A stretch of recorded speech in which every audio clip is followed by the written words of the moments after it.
सुना है, हृदय से कह रहा हूं, हम एक ही परम पवित्र परमात्म तत्व के अंश हैं। एक ही पंचभूतों से शरीर रचा हुआ है। ये जो चातुर्वर्णम मया सृष्टा गुण कर्म विभागसा, ये भगवत प्राप्ति के लिए है। हम इनसे ऊपर उठे, त्यज लोक धर्मान, और भगवत प्रेम प्राप्ति के लिए अपने अपने वर्णाश्रम धर्म का पालन करते हुए परम धर्म को प्राप्त हो। ये आचार्यों ने, गुरुजनों ने एक मर्यादा बनाते हुए वहां पहुंचने के लिए, झगड़ा, नीचता का भाव, त्याज्य भाव, ऐसे भावों का कहीं भी लेस मात्र नहीं। अपने अपने धर्म का पालन करते हुए परम धर्म में, परम धर्म के लिए सर्वधर्मान परित्यज्य, शब्दों को देखिए, सर्वधर्मान परित्यज्य मामेकम शरणम ब्रज अहम त्वाम सर्व पापेभ्यो मोक्षयिष्यामि मा शुचा। अब आपको एक बड़ा मंगलमय चरित्र बता रहे हैं। श्रीनाथ जी अपने गिरिराज जी में प्रकट हुए। पास में ही ब्रजवासियों का एक छोरा जो चतुर्वर्ण में आता था, उनके साथ खेलते थे जाके मंदिर से निकल के। श्री गोविंद स्वामी जी ने सखा थे, उन्होंने देखा। अब सखा का भाव तो सखे जैसा होता है, उसका भी कान्हा ही नाम था। वैसे शब्दों में चतुर्वर्ण का संबोधन था उनके।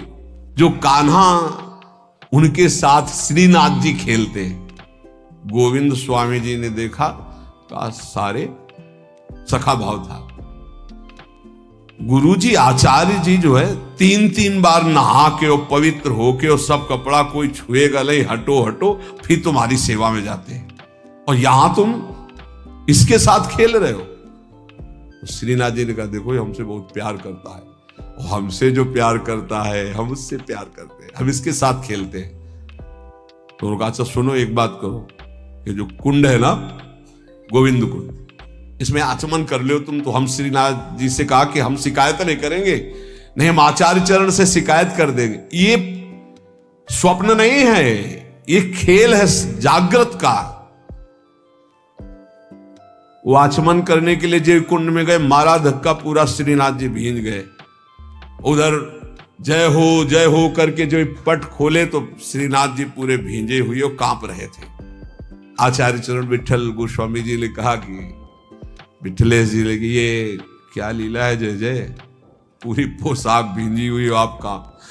बोले गोवब को कुंड में ऐसे धक्का दे दिया, इतना उद्दंडता करते हैं आपके साथ। बुलाए गोविंद स्वामी को, बुलाओ। बहुत उच्च कोटि के महापुरुष गोविंद जानते थे आचार्य चरण। आए गोस्वामी विठल, प्रणाम किया विठल नाथ जी को, जय जय। बड़ी उद्दंडता करते हो तुमने श्रीनाथ जी को कुंड में ढकेला। हाँ ढकेला, क्यों, किसके साथ खेल रहा था? बोलो। श्रीनाथ जी से कहा, बोलो ना किसके साथ खेल रहे थे? तो श्रीनाथ जी चुप। बोले, जय जय ये अमुक वर्ण के लड़के के साथ खेल रहा था। उनका जय जय। तो उनका, देखो आप रोकना मत, जो हमसे प्रेम करते हैं हम उनको अपना मानते हैं, जो हमारे हैं उनमें ये सब। तो ये अच्छे से आप समझ लीजिए, हमारे प्रभु केवल अपनापन देखते हैं, अपनापन। ये सब मायाकृत रचना है, ये सत्य नहीं है। सत्य है हम भगवान के हैं, ये बात सत्य है। हम भगवान के अंश हैं, ये सत्य है। ये सत्य नहीं है शरीर जहां पैदा हुआ है, जहां बढ़ा है, जहां पला है, वो इसी भूमि में गाड़ दिया जाएगा, इसी में राख बन जाएगा। ये सत्य नहीं है। हमारा जो स्वरूप है वो अविनाशी, परम पवित्र, त्रिकाल में कभी अपवित्र होने वाला नहीं, वो सच्चिदानंद में परम सत्य है।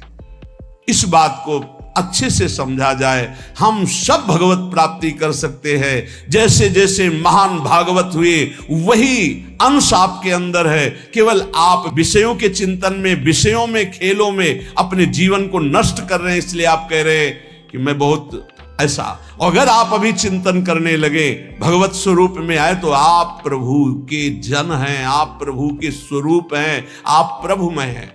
ये जानने की बिल्कुल बातें इनको लेकर के बड़ा चुभता है जब किसी बड़े के मुखों से सुनते हैं।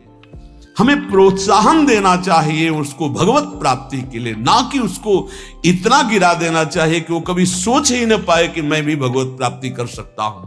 हमारा इतिहास भरा हुआ है कि कोई भी कहीं से भी भगवान का भजन करे तो वो भगवत स्वरूप को प्राप्त हुआ है, वो महान ऋषि बन गया है। इसलिए सबसे प्रार्थना है, पूज्य पादुड़िया बाबा जी कह रहे कि जैसे विद्वता का बल, जाति का बल, धन का बल, रूप का, ये सब भगवत भक्ति उदय नहीं होने देते। इसीलिए हमें लगता है कि भगवान की बड़ी कृपा है उनके ऊपर जिनके पास कोई उपाधि नहीं है। ये उपाधि बड़ी उपद्रव पैदा कर देती है, पदवियां बड़ी उपद्रव पैदा कर देती है। यदि समर्थ ना हुआ तो गुरु प्रतापी ही इस पदवियों को सह सकता नहीं। दक्ष ने देखो ना, प्रजापति बन गए तो भगवान शंकर को कैसे कटु वचन बोल रहे थे। तो जिसे ब्रह्मा, बड़े बड़े महर्षि वशिष्ठ, वाल्मीकि आदि ध्यान धरते थे, हमारे ब्रज के ग्वाल बाल उसके साथ कैसे खेलते थे, ये बात देख करके इनको सबको आश्चर्य हुआ है।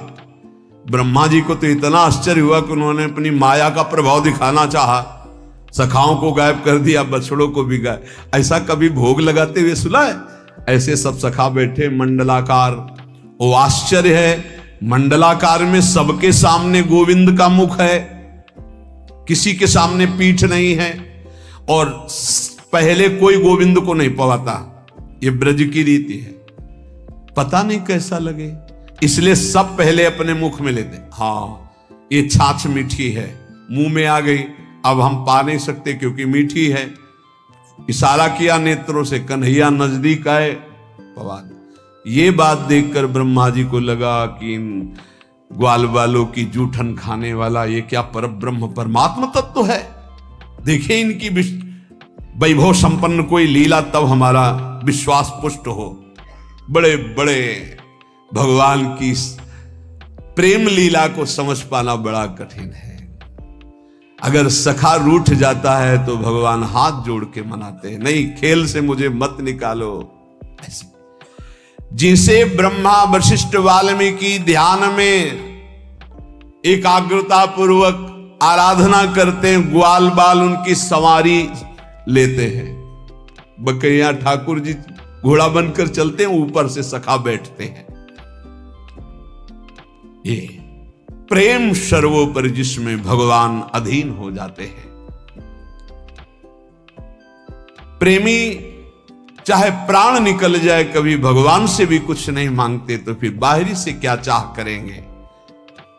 इस मार्ग के पथिक को कभी किसी के आगे हाथ नहीं फैलाना चाहिए। ध्यान से अपने जीवन में देख लीजिए, सुने न देखे कि प्रेमी भक्त भिखारी। तभी कहा एक अनन्य व्रत खाड़े की सी धार। इनसे मिलना, उनसे बात करना, उनके पास जाना, उनके पास बैठना। तुम कोई नेता हो, कोई सभापति हो, तुम्हें समाज सुधार करनी है, तुम्हें अपना सुधार करना है, प्रपंच क्यों? गर्दन नीची माधुकरी मांगा, या जहां गुरु प्रदत्त प्रसाद पाया एकांत सेवन करते हुए। सेवा है तो सेवा, एकांत सेवन करते हुए। इनसे मिलना, उनसे मिलना, ये निंदा स्तुति प्रपंच, इससे क्या लाभ ले लोगे? बाहरी वेश भगवत प्राप्ति नहीं कराता, आंतरिक उद्देश्य भगवत प्राप्ति कराता है। यदि बाहरी वेश और आंतरिक उद्देश्य दोनों हो तो जगत मंगल, यदि बाहरी वेश और आंतरिक उद्देश्य नहीं तो दुर्गति। इस बात को समझ लीजिए, उद्देश्य क्या है आपका। कुछ लोग तो इतने में ही संतुष्ट हो जाते हैं, अच्छा भोजन मिला, कपड़ा लत्ता मिला, दिनचर्या बढ़िया दिन कट रहा है। अरे भाई, इसके लिए नहीं नहीं, सुने न देखे प्रेमी भक्त भिखारी। तिनको दाम काम को लोभ न जिनके कुंज बिहारी। जिन्होंने प्राण प्रीतम प्रभु को अपना मान लिया। वो किसी के आगे बाबूजी कह के रुपया के लिए हाथ पसारे, बोले कभी ऐसा नहीं देखा गया, वो नाटक है, दम्भी है, पाखंड हो सकता है, ऐसे कोई भगवान का भक्त नहीं कर सकता, पक्का ऐसा कभी नहीं देखा गया। हमने देखा है महापुरुषों को, कभी ऐसी तो ठाकुर जी या जमीन पे रख दो तो ऐसे मांगा नहीं, ऐसे कभी नहीं। तिनके दाम काम को लोभ न जिनके कुंज बिहारी। तुम्हें भगवान का भरोसा नहीं तो कैसे भक्त, कैसे भगवान का भरोसा नहीं तो भक्त कैसे। सब आश्चर्यमय कार्य उसके होते हैं जो भगवान का भरोसा रखता है। दृढ़ भरोसा, किसी से यदि हाथ पसार दिया तो कलंक लग जाएगा भगवान की शरणागति में। बने तो रघुवर ते बने, बिगड़े तो भरपूर तुलसी और अंते बने ताबन में पे धूर। चाहे गृहस्थ भक्त हो या विरक्त भक्त हो, ऐसे नहीं। सुक नारद शिव सनकादिक ये अनुरागी भारी, तिनको मत भागवत न समझे सबकी बुद्धि पचिहारी। महाजनों गतेन सपन था, जिस मार्ग में हमारे गुरुजन गए हैं वही मार्ग हमें भगवत प्राप्ति करा सकता है। ये सब नाटकबाजी नहीं। सुखदेव जी महाराज, नारद जी महाराज, भगवान शंकर जी, सनकादि, ये सब ज्ञानी परम प्रेममय महाभागवत जन है, भगवत स्वरूप है, ईश्वर कोटि के।